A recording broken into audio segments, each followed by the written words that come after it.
Halo Sobat Universe, kembali lagi bersama aku Rafael J. Purba di channelku Rafael J. Purba. So, kali ini aku mau ngebahas tentang teknik pertambangan versus teknik perminyakan.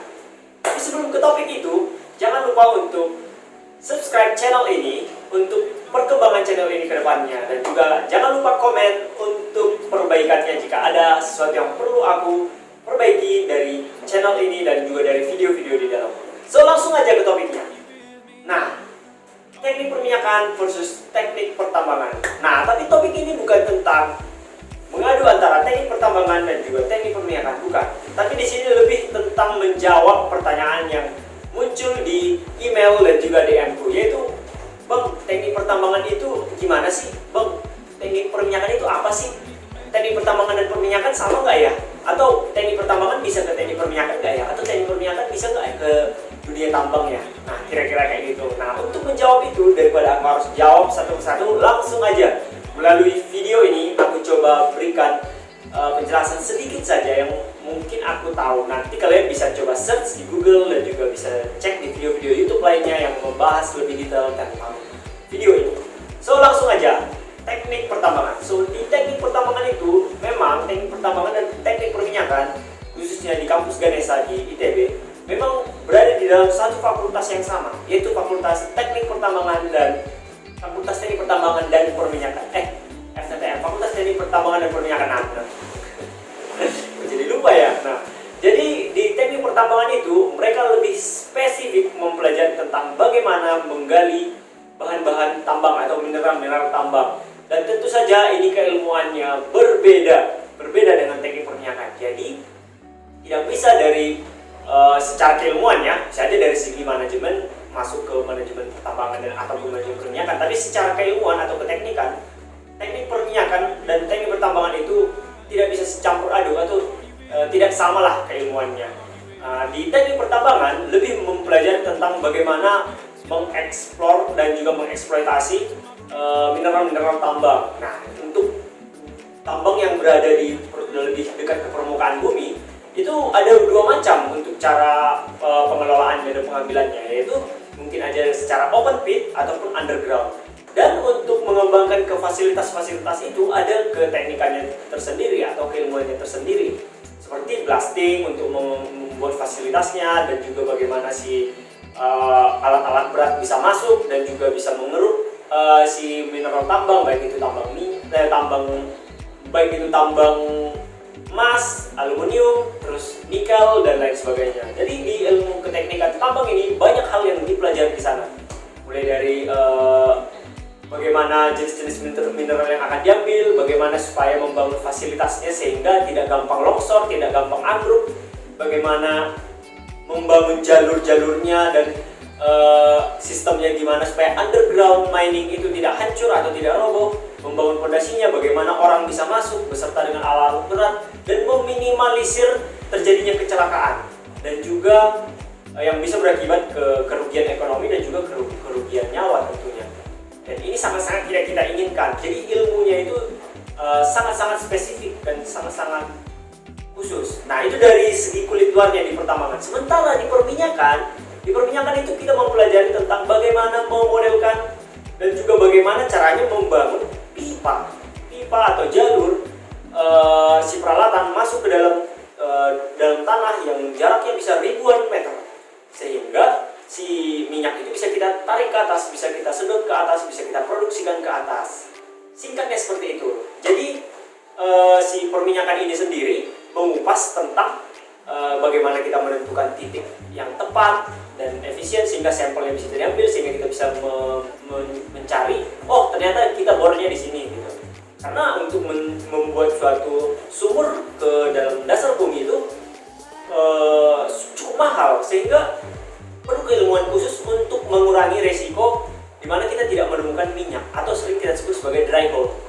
Jadi perlu keilmuan yang sangat spesifik juga gimana caranya sih sumur kita ini bisa sampai ke tujuan gitu, sehingga dengan yang sehemat mungkin lah. Karena memang kita harus menurunkan rig itu sewanya mahal banget, ratusan ribu dolar gitu. Jadi puluhan ribu atau ratusan ribu ya, nah sekitar segitulah. Jadi perlu efisiensi yang maksimum, sehingga kita perlu si produksinya itu bisa berjalan nantinya. Oh, bor di sini, bor di sini, bor di sini gitu, karena sudah dimodelkan, dipetakan gitu. Jadi sangat jauh, karena kalau misalnya di pertambangan orang bisa masuk atau dari permukaan dikorek langsung ke bawah gitu, membuat seperti kubah gitu kan. Gimana caranya supaya orang bisa mengambil si bahan tambangnya secara direct lah mungkin disebut ya. Sementara kalau misalnya di perminyakan, kita membangun fasilitas seperti pipa untuk bisa memasukkan alat untuk mengukur, mengambil sampel, melihat, dan juga menghitung, juga membuat gimana supaya si alat logging namanya alat logging bisa ke dalam, kayak banyak lah hal-hal yang bisa dilihat kayak seismik, bisa juga kayak banyak hal lah, sampling ke sekitar lubang sumur gitu. Jadi kita bisa menghitung skin, ada juga skin namanya. Bagaimana si pori-pori batuan, bagaimana si kandungan minyak dari batuan, karena minyak itu berada di batuan. Itu kayak mentega lah, kalau ada sih yang encer, tapi kebanyakan itu yang minyak berat, yang seperti mentega atau mungkin apa ya namanya, kayak madu lah, kayak madu di atas permukaan batu, di batu. Nah, gimana cara ngalirinnya kan lumayan susah, jadi perlu keilmuan yang khusus dan spesifik. Itu di kulit luarnya. Banyak hal pendukung di dalamnya yang membuat kedua jurusan ini harus dibedakan. Mungkin dulu itu awalnya sama, tapi sekarang lebih dispesifikasi lagi sehingga lebih tepat sasaran dan lebih terstruktur gitu di antara pertambangan juga perminyakan. Nah, jadi ini bukan tentang membandingkan antara wah pertambangan itu kayak gini nih, nggak kayak perminyakan, atau wah perminyakannya itu kayak gini nih, nggak kayak pertambangan, enggak. Nah, jadi ini lebih kayak informasi untuk adik-adik kelas yang belum tahu sih gitu. Nah, beda lagi kalau misalnya di pertambangan itu cenderung untuk kita anak-anak SMA yang lebih suka petualang juga, langsung berada di lapangan gitu. Memang perminyakan ada juga sih yang langsung berada di lapangan, tapi sebagian besar itu memodelkan di office, atau mungkin ada juga di site itu ada office-nya juga. Jadi nggak semerta-merta nggak harus jiwa petualang juga sih, lebih jiwa petualang tapi lebih mengedepankan tentang memodelkan, menghitung, dan ngecek juga. Mungkin yang ke lapangan itu langsung teknik pengeboran kali ya, di dalam subdivisi dari teknik perminyakan. Teknik pengeboran itu pun nggak selamanya di dalam ya, tapi harus memantau juga antara tekanan dan temperatur di lapangan gitu, untuk service company ya. Sementara kalau di pertambangan memang memodelkan, tapi nggak tahu ya, mungkin teman-teman yang teknik pertambangan sini bisa memberikan komentar bagaimana di dalam dunia pekerjaan. Tapi yang seperti yang aku ketahui memang kebanyakan terjun langsung ke lapangan, melihat sampel, dan juga langsung terjun ke lapangan gitu, melihat kondisi substructure gitu, kayak underground miningnya gimana, kondisinya gimana, ngecek langsung ke titiknya, sampel-sampel material tambang yang diambil gitu, kira-kira kayak gitu. Tapi ini masih kulit-kulitnya sih, dimana mekanika, metode blasting yang bagus. Blasting itu bagi teman-teman yang belum tahu di sini, mungkin itu kayak teknik meledakkan batuan sesuai dengan yang kita desain, sesuai yang kita inginkan, sehingga bisa membuat suatu struktur tertentu, atau kita bisa lebih gampang untuk mengambil material tambang yang ada di situ, entah itu emas, entah itu nikel, entah itu besi, entah itu timah, dan banyak hal. Jadi berbeda secara keteknikannya, dan itu bakalan dipisahin setelah 1 tahun belajar di FTTM gitu, di fakultas. Nah, jadi kita itu di TB itu pertama-tama masuk ke di tingkat 1 dan di tingkat 1 di semester 1 dan 2 itu kita sama-sama di namanya belum masuk ke jurusan masing-masing, masih di tingkat 1 di TPB namanya, tahap persiapan bersama. Jadi di sini kita belajarnya masih sama, belajarnya masih secara keseluruhan kulit-kulitnya. Jadi kayak apa itu pertambangan, perminyakan, ada juga jurusan yang lain kayak teknik metalurgi dan juga teknik geofisika. Jadi kita di situ dibaur, coba kita lihat kira-kira kita cocoknya kemana, keilmuan kita mendukungnya kemana gitu. Nah, nanti di situ kita masing-masing mengurutkan kira-kira kita mau masuk di pilihan berapa. Pilihan pertamanya itu apa? Entah itu pertambangan, entah itu metalurgi, perminyakan, dan juga geofisika, atau di selanjutnya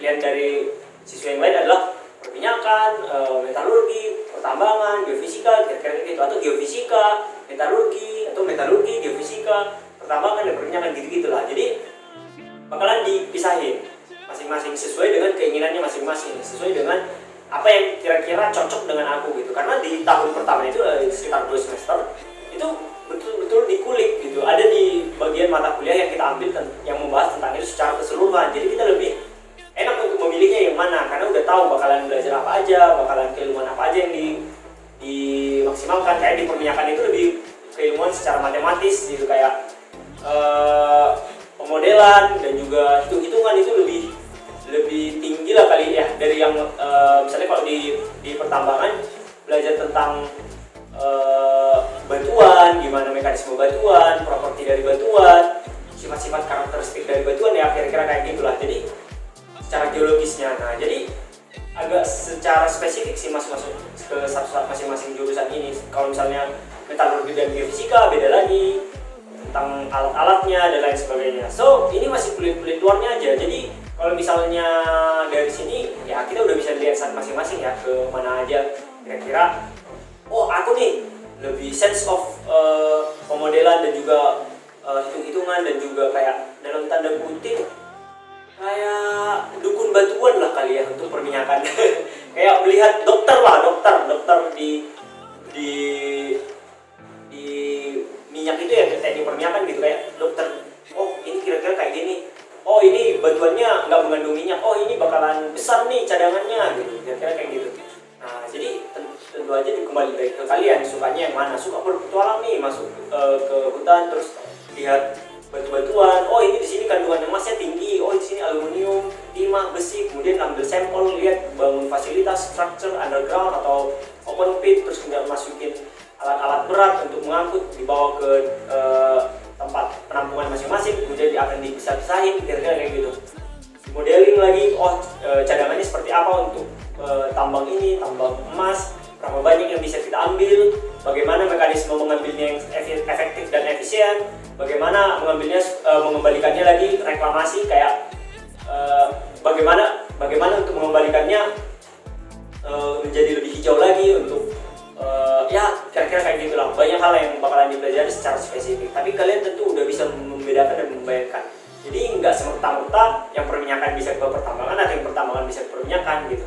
Tapi mungkin secara manajemen boleh, dari manajemen suatu perusahaan di teknik perminyakan, perusahaan migas bisa pindah ke manajemen perusahaan pertambangan. Misalnya dari Medco nih masuk ke manajemen ke Antam misalnya, bisa aja karena bagus memanajemen gitu. Kira-kira kayak gitu. Tapi itu kan udah disiplin ilmu yang berbeda lagi, yang mungkin bisa didapat di lapangan. So mungkin itu aja yang kali ini aku bisa sampaikan. Lebih kurangnya kalian bisa komen dan juga kalian bisa koreksi di bawah. Dan jangan lupa untuk subscribe untuk mendukung channel ini.